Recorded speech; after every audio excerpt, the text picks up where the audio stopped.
Hi guys, welcome back to my channel. ఫైనల్గా ఇన్స్టాగ్రామ్లో బాగా వైరల్ అవుతున్న ఈ స్టాండ్ మిర్రర్ అయితే తీసేసుకున్నాం. ఇది మా నియర్ బై మిస్టర్ డిఐవై స్టోర్లో అయితే దొరికింది. ఇక్కడ మిర్రర్ అయితే ప్రజెంట్ అవైలబుల్గానే ఉన్నాయి.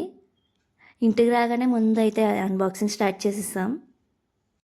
క్వాలిటీ వచ్చేసి అవుట్లైన్ మొత్తం ప్లాస్టిక్ అయితే ఇచ్చాడు. సో కొంచెం మాకు అది డెలికేటెడ్గా అయితే అనిపించింది. బ్యాక్ సైడ్ వచ్చిన స్టాండ్ అయితే స్ట్రాంగ్గానే ఉంది. ఓవరాల్గా 950 రూపీస్కి అయితే ఈ మిర్రర్ వర్త్ అనే చెప్తాను. ఇవే కాకుండా అక్కడ చాలా home decorated items and gifting purpose items అయితే చాలా ఉన్నాయి. సో అవి కూడా తీసుకున్నాను. అవన్నీ నా నెక్స్ట్ రీల్లో అయితే పోస్ట్ చేస్తాను.